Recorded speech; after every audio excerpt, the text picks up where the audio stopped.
Bismillahirrahmanirrahim. Today we are going to start the numerical which are related with chapter number 2 states of matter और इसमें हम लोग जो numericals करेंगे वो करेंगे Graham's law of diffusion. Last time we have discuss Graham's law of diffusion statement और इसके मैथमेटिकल रिलेशनशिप. तो हम लोगों ने लास्ट टाइम स्टेटमेंट और इसके मैथमेटिकल रिलेशनशिप में इसकी डेरिवेशंस वगैरह कंप्लीट कर ली थी और डेरिवेशंस के बाद हमें एक रिजल्ट मिला था जिसमें डिफरेंट टाइप के फॉर्मूलेस आ रहे थे. क्या चीज भाई? देखिए ये फॉर्मूले के रेट का रिलेशन है डिफरेंट सब्सटेंसेस के साथ. अब वो क्या क्या है वो सामने नजर आ रही है आप लोगों को कि rate of diffusion of A over rate of diffusion of B will be equals to with respect to density of B over density of A with respect to molecular mass of B over molecular mass of A in the square root है with respect to mass in grams of gas B over mass in grams of gas A.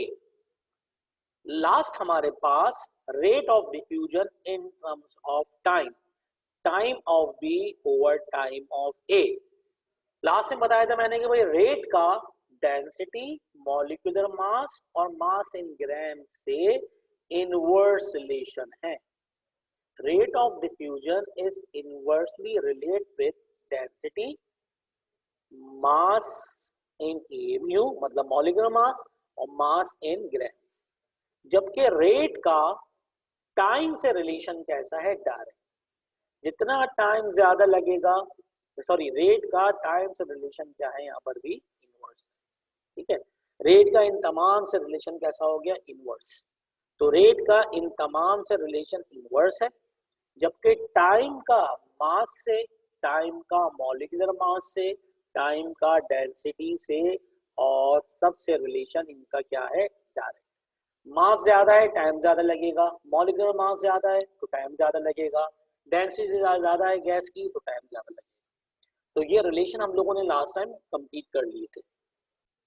Now we are going to move towards numericals और numericals में मैंने bottom में यहाँ पर grams law of diffusion के जो numerical इस्तेमाल होंगे वो बॉटम में लिख दिए गए सारे के सारे. ठीक है, तो if you have any Curie तो आप लोग बॉटम में देख सकते हैं न्यूमेरिकल सारे के सारे जो फॉर्मूले इस्तेमाल हो रहे हैं वो बॉटम में मौजूद.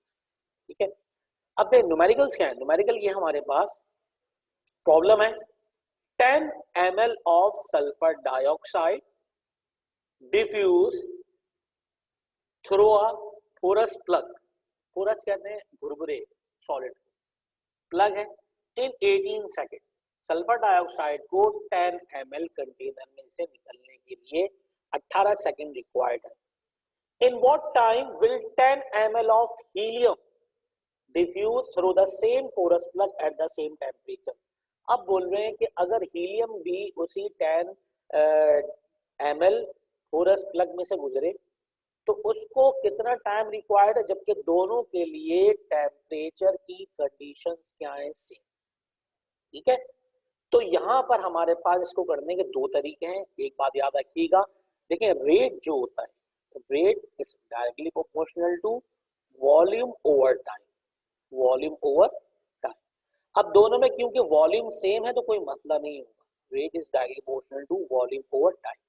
ठीक है, रेट बराबर होता है V ओवर T के. अब rate of diffusion of sulphur dioxide, rate of diffusion of sulphur dioxide कितना है? V over T.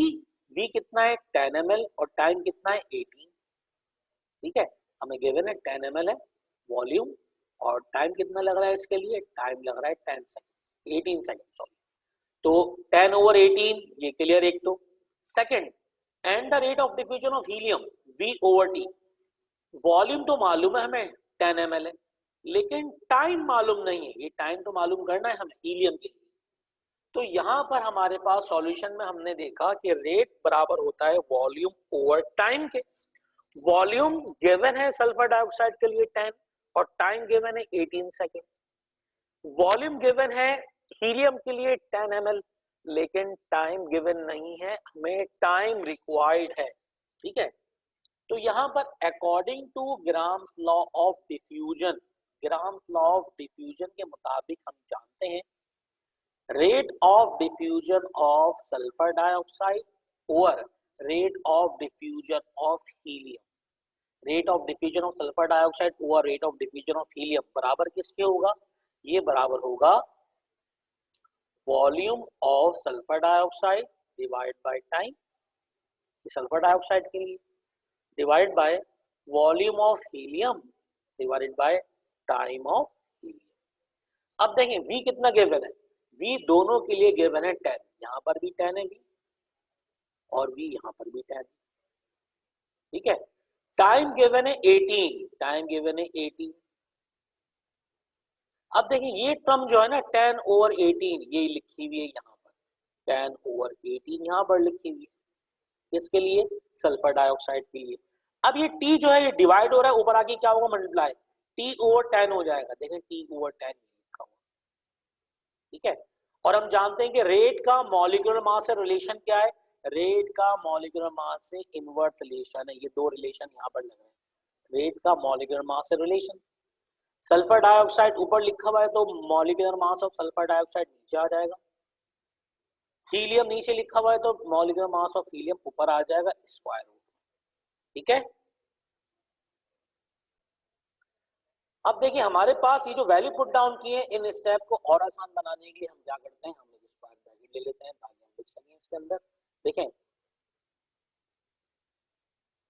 R का मतलब rate, rate of SO2, rate of SO2 divided by rate of helium, rate of helium बराबर किसके, ये बराबर होगा volume of sulphur dioxide, volume of SO2 divided by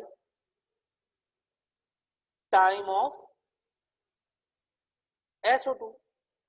ठीक है, अब इसके नीचे पूरा एजरडिस क्या आएगा, इसके नीचे पूरा एजरडिस आ जाएगा volume of helium divided by time of helium, ये आ गया। ठीक है, ये एजरडिस लिखा हुआ है। अब वैल्यू जस्ट पुट डाउन करनी है, देखो वैल्यू किस तरह पुट डाउन करेंगे, वॉल्यूम ऑफ SO2 कितना है, वॉल्यूम ऑफ SO2 है 10, 10 डिवाइडेड बाय 18 सेकेंड टाइम लग रहा है। ठीक है, इसी तरह अब हम देखें ये पूरा यहाँ पे क्या हो रहा है, यहाँ पर हम इसको इस तरह कर लेते हैं अंडरलाइन, ये लाइन लगी हुई है यहाँ पर, और डिवाइड क्या हो रहा है, वॉल्यूम ऑफ हीलियम कितना है वो भी 10 डिवाइडेड बाय टाइम नहीं मालूम, टाइम मालूम करना है, और ये पूरी वैल्यू किसके बराबर है, ये पूरी की पूरी वैल्यू बराबर है इस चीज के, ये वैल्यू बराबर है हमारे पास under root of molecular mass of helium divided by molecular mass of sulphur dioxide. ठीक है, देखें ये डिवाइड हो रहा है, पूरा का पूरी वैल्यू क्या हो रही है, डिवाइड, पूरी की पूरी वैल्यू डिवाइड हो रही है। तो यहां पर इस चीज को सॉल्व करना, अब इस चीज को सॉल्व करना है बिल्कुल मैट्रिक की मैथमेटिक्स से सॉल्व करने का तरीका क्या है, यहाँ पर 10 ओवर 18 आ जाएगा, 10 डिवाइडेड बाय 18 हो जाएगा, मल्टीप्लाई बाय, अब देखिए ये लिखा हुआ है 10 ओवर T, ये T ऊपर चला जाएगा, T ऊपर चला गया, 10 नीचे आ गया, 10 से 10 कैंसिल आउट, तो T ओवर 18 बच गया, देखें 10 से 10 कैंसिल आउट, T ओवर 18 बच गया, और हीलियम का मास जो होता है वो होता है 4, ये गिवन होगा। सल्फर डाइऑक्साइड का मास कैलकुलेट करना पड़ेगा, सल्फर 32 ऑक्सीजन 16, तो ये मास आ जाएगा 64। अब देखें यहां बचा 10 ओवर T ओवर 18, ये T ओवर 18 लिखा हुआ, हीलियम के मास की जगह हमने लिख दिया 4 और सल्फर डाइऑक्साइड के मास की जगह लिख दिया 64। अब ये डिवाइड करवाना है, आसान सी बात, देखें रूट में क्या क्या लिखा हुआ वैल्यू हमारे पास, रूट में वैल्यू लिखी हुई है 4/64। तो वैल्यू बढ़ जाएगी 4 1 4, 4 16 64। तो ये रूट में क्या वैल्यू आ जाएगी, ये रूट में वैल्यू आ जाएगी हमारे पास 1/16। ठीक है, 16 क्या है, 16 हमारे पास 4 का स्क्वायर है, तो ये आ जाएगा 1/4 स्क्वायर। 1/4 स्क्वायर आ गया, ये रूट बाहर। ठीक है, 4 स्क्वायर से रूट कैंसिल आउट, तो 1/4 बाहर आ गया। तो असल वैल्यू क्या आ गई, वैल्यू आ गई इस तरह T/18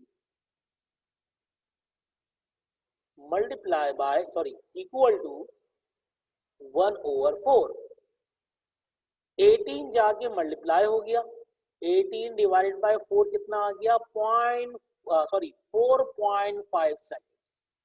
मतलब सल्फर डाइऑक्साइड को जिस 10 ml फोरस प्लग में से बाहर निकलने के लिए 18 सेकेंड्स रिक्वायर्ड थे, अगर उसी प्लग में से हीलियम बाहर निकले वो 4.5 सेकंड में 4.5 सेकंड में बाहर निकल जाएगी। वजह क्या है, वजह ये है कि हीलियम का मॉलिक्यूलर मास कम है, दैट इज 4, और सल्फर डाइऑक्साइड का मॉलिक्यूलर मास ज्यादा है, that is 64।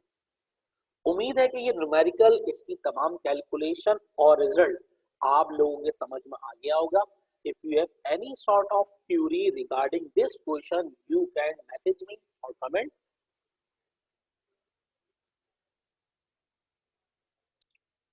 Now, here we have done numerical 1 which is related with Gram's law of diffusion. Now we are going to move towards next numerical. जैसे जैसे आगे बढ़ते रहेंगे numerical में थोड़ी सी डिफिकल्टी आती रहेगी। जस्ट हमें ये जो आखिर में फॉर्मूले लिखे हुए हैं इनके रिलेशनशिप ये याद होने चाहिए। Now the next numerical is find the relative rate of diffusion of helium and chlorine gas. देखिए यहाँ पर सिर्फ और सिर्फ एटॉमिक मासेस गिवन होंगे, हीलियम 4, क्लोरीन 35.5, और कुछ भी गिवन नहीं होगा। ठीक है, तो बहुत ही आसान सी इसमें वेरिएशन है, समझ में आ जाएगी आप लोगों के, कोई प्रॉब्लम नहीं है। तो इन इस न्यूमेरिकल को पढ़ने के 2-3 तरीके हैं हमारे पास। एक बहुत ही आसान तरीका, जरा मुश्किल तरीका भी सामने मौजूद है। एक बहुत ही आसान तरीका आप लोगों में बता देता हूँ कि किस तरीके से करना है। ठीक है, तो अगर वो समझ में आ जाएगा आप लोगों के तो कोई मसला नहीं। क्लियर? तो हम ऐसा करते हैं, सबसे पहले यहाँ पर पहली बात हमें रिलेटिव रेट ऑफ डिफ्यूजन मालूम करना। हीलियम क्लोरीन के लिए एटॉमिक मासेस हमें गिवन होंगे, हीलियम 4, क्लोरीन 35.5। एटॉमिक नंबर इस्तेमाल नहीं करना, एटॉमिक मासेस इस्तेमाल करना। ठीक है, गैस 1 कौन है, हीलियम, और गैस 2 कौन है, क्लोरीन। मॉलिक्यूलर मास हीलियम का गिवन है, हीलियम का एटॉमिक मास है 4, और क्लोरीन के लिए कितना है 71। क्लोरीन एक एटम के लिए 35.5 होता है, 2 से मल्टीप्लाई करेंगे तो कितना आ जाएगा, ये 71। तो बड़ा ही आसान सा मेथड है, हम डायरेक्टली इसके अंदर शॉर्टकट कर लेते हैं। देखें, rate of helium, rate of 1 को नाम दे दिया हमने helium, rate of helium. Directly सिर्फ और सिर्फ तवज्जो दें किसके ऊपर, स्टेप 3 के ऊपर। मतलब स्टेप 3 लिखने की जरूरत नहीं है, डायरेक्टली हम यहाँ पर तवज्जो देंगे कि ये चल क्या रहा है। ठीक है, divided by rate of chlorine, rate of Cl, इसको इस तरह लिख सकते हैं, rate of helium over rate of chlorine Cl। अब रेट और मॉलिक्यूलर मास में क्या रिलेशन है, इनवर्स। देखें, ये रेट और ये मॉलिक्यूलर मास में क्या रिलेशन है, इनवर्स। जिस चीज का रेट ऊपर होगा उसका मॉलिक्यूलर मास नीचे आएगा। तो स्क्वायर रूट में हीलियम ऊपर है तो इसका मॉलिक्यूलर मास नीचे आ गया 4, और क्लोरीन मॉलिक्यूल नीचे है तो उसका मॉलिक्यूलर मास ऊपर आ गया 71। ठीक है, तो मॉलिक्यूलर मास ऑफ क्लोरीन की जगह पे हमने वैल्यू पुट डाउन कर दी 71 और हीलियम के लिए पुट डाउन कर दिया 4। अब 71 डिवाइड बाय 4 करेंगे और जब स्क्वायर रूट की वैल्यू बाहर निकालेंगे बाय यूजिंग कैलकुलेटर तो यहाँ पर आ जाएगा 4.21, नीचे कुछ भी नहीं बचेगा, हम लिख देंगे 1। नीचे कुछ भी नहीं बचेगा, हम क्या लिख देंगे यहाँ पर 1। तो 4.21 डिवाइडेड बाय 1, इसको लिखने का तरीका क्या है? इसको लिखने का तरीका ये है कि हम लिखें यहाँ पर इस तरीके से, बॉक्स में ड्रॉ कर देते हैं हम यहाँ पे इस तरीके से लिखें, rate of helium is to rate of chlorine, ठीक है, will be equals to rate of 4.21 is to 1। ठीक है, तो यहाँ पर इसको पढ़ने का तरीका क्या है, इसको हम रिलेट करेंगे। इसको हम लिखने का तरीका ये भी है कि हम इस चीज को पहले कॉपी कर लें और यहाँ पर ला के हम इसको पेस्ट कर दें। यहाँ पर ये डिवाइड का निशान है, असल ज़ाहिर कर रहा है रेशो को, ये भी ज़ाहिर कर रहा है किसको, रेशो। ठीक है, तो इसका मतलब ऊपर वाला रेट किसका, हीलियम का। हीलियम 4.21 टाइम्स फास्टर होगी और क्लोरीन 1 टाइम। क्लोरीन जितनी बार डिफ्यूज होगा उसके 4 गुना ज्यादा टाइम्स हीलियम डिफ्यूज हो जाएगी। वजह क्या है, हीलियम गैस लाइटर है। देखिए आखिर में हमें क्या लिखना है, एक कंक्लूजन में एक नरेशन लिखनी है, helium diffuses 4.21 times faster than chlorine. Chlorine जितने टाइम्स, क्लोरीन को जितनी देर लगेगी उतना 4 गुना जल्दी हीलियम गैस डिफ्यूज हो जाएगी। वजह क्या है, हीलियम का मास कम है दैट इज 4, क्लोरीन का मास ज्यादा है दैट इज 71। तो यहाँ में हमें रेट ऑफ डिफ्यूजन को कंपेयर करना था हीलियम और क्लोरीन गैस के लिए। हमें सिर्फ ये बताना था कि क्लोरीन और हीलियम में कौन फास्टर है कौन स्लोअर है। तो अकॉर्डिंग टू ग्राम्स लॉ वो तमाम गैसेस जिनके मास ज्यादा होते हैं उनके रेट ऑफ डिफ्यूजन स्लोअर होते हैं और जिनके मास कम होते हैं उनके रेट ऑफ डिफ्यूजन फास्टर होते हैं। ठीक है, तो हमने यहाँ पर हीलियम और क्लोरीन के मॉलिक्यूलर मासेस की वैल्यू पुट डाउन की और हमारे पास आंसर आ गया 4.21 डिवाइडेड बाय 1। 4.21 बिलोंग कर रहा है हीलियम से और 1 बिलोंग कर रहा है क्लोरीन से। It means that helium 4.21 times faster है क्लोरीन से, या क्लोरीन 4.21 टाइम्स स्लोअर है एज कंपेयर टू हीलियम। उम्मीद है आप लोगों को ये जो कंपैरिजन के न्यूमेरिकल से रेट ऑफ डिफ्यूजन के ये समझ में आ गए होंगे। इसमें कोई खास डेटा गिवन नहीं होता, जस्ट एटॉमिक मासेस गिवन होते हैं उन एलिमेंट्स के, उन गैसेस के जो इन न्यूमेरिकल में पार्टिसिपेट कर रहे हैं। तो if you have any Curie regarding relative rate of diffusion of helium and chlorine, you can message me directly or you can comment. Now we have done second numerical which is related with Gram's law of diffusion. We will move towards third numerical.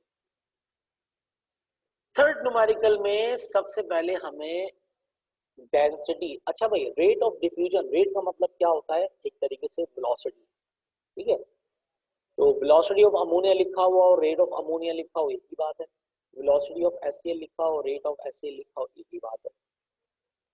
अब हमें यहाँ पर densities given होंगी। ठीक है, तो densities given होंगी तो वो किस तरीके से होंगी, हम इस तरह कर लेते हैं इस न्यूमेरिकल में कि डायरेक्ट न्यूमेरिकल स्टार्टिंग कर रहे हैं। कहाँ से भाई, हम लोग न्यूमेरिकल स्टार्ट कर रहे हैं density of HCl, density of ammonia. अब न्यूमेरिकल देखें,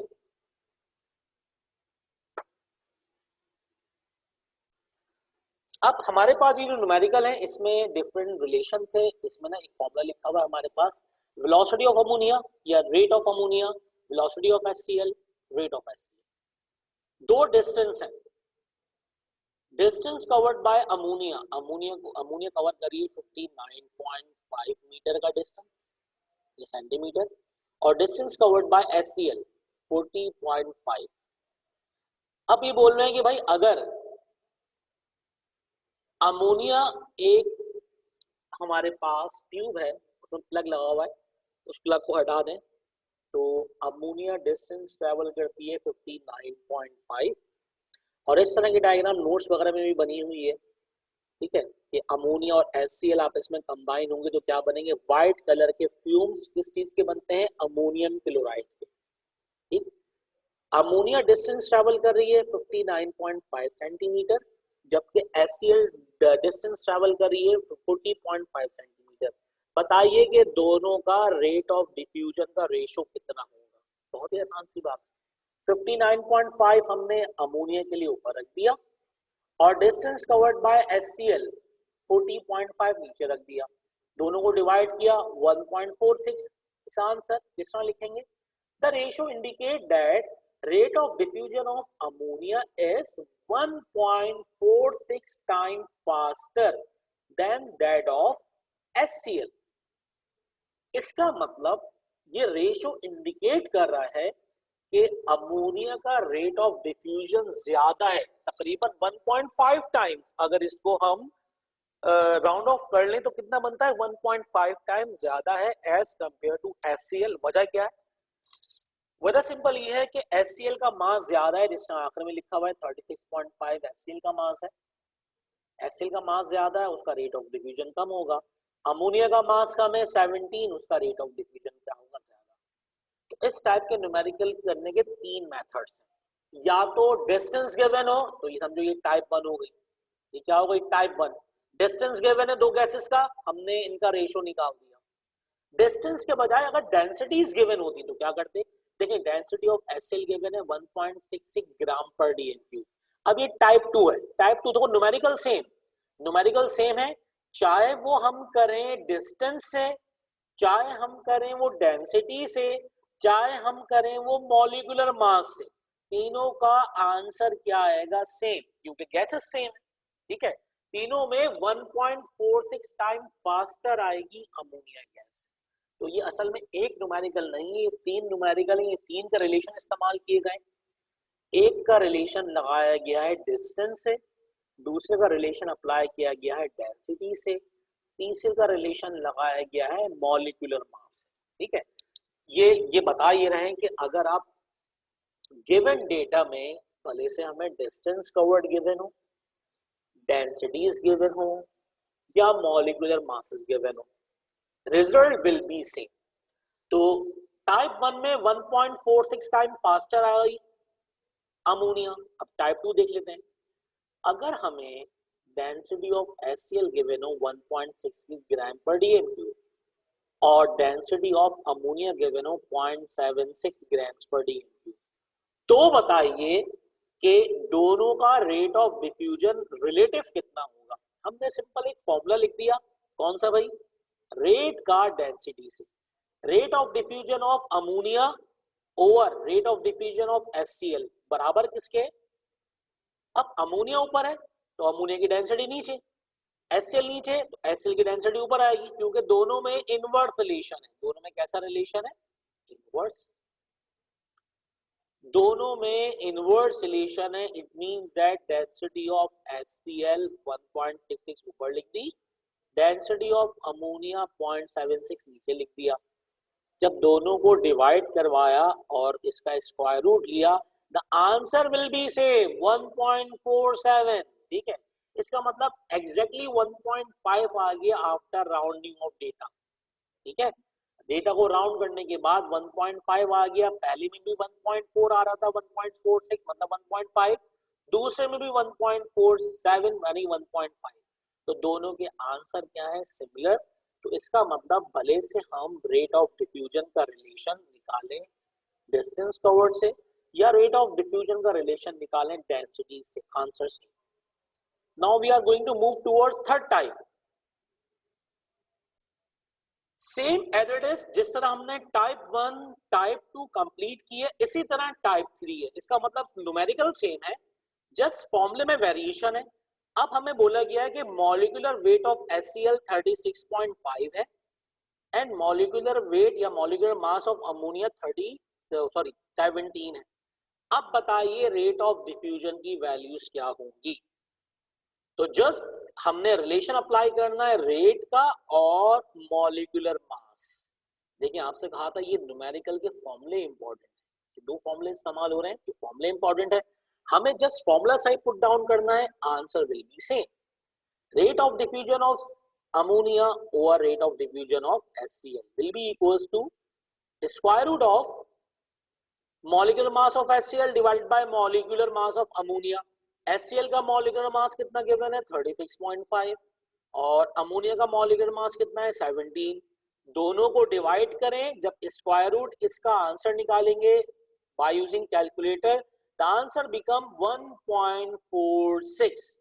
It means that the ratio of rate of diffusion of HCl and rate of diffusion of ammonia will be 1.46। इसको किस तरह लिख सकते हैं, इसको लिख सकते हैं rate of diffusion of NH3 that is ammonia is 1.5, round of कर दें 1.5 times faster than rate of diffusion of HCl। इसका मतलब अमोनिया का मास कम है दैट इज 17, उसका रेट ऑफ डिफ्यूजन फास्टर होगा।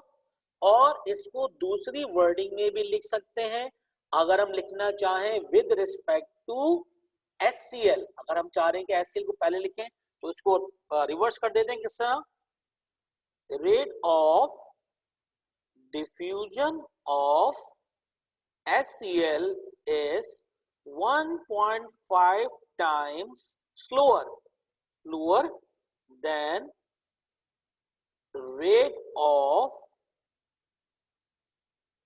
diffusion of ammonia. तो विद रिस्पेक्ट टू अमोनिया लिखेंगे तो अमोनिया के लिहाज से क्या होगा faster, with respect to HCl लिखेंगे तो HCl क्योंकि हैवियर गैस है, विद रिस्पेक्ट टू HCl ये क्या होगा स्लोअर। तो now here we have complete all three types of comparative rate of diffusion of two gases। Type 1 में रेट ऑफ डिफ्यूजन और डेंसिटी और डिस्टेंस का रिलेशन था, टाइप 2 में रेट ऑफ डिफ्यूजन और डेंसिटी का रिलेशन था, और टाइप 3 में रेट ऑफ डिफ्यूजन और मॉलिक्यूलर मास का रिलेशन था। And the answer will be same. So here we have complete all numericals which are related with Gram's law of diffusion।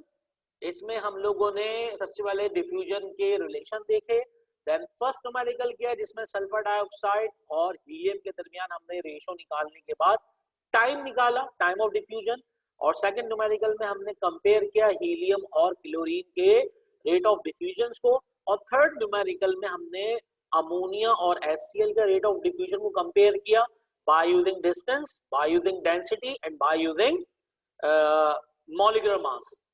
Here we have complete all numerical which are related with chapter number 2 Gram's law of diffusion। If you have any sort of query regarding understanding for these numericals, you can directly comment or text me। Inshallah we will solve your problem। जब तक अपना ख्याल रखें, till then अल्लाह हाफिज, फी अमान।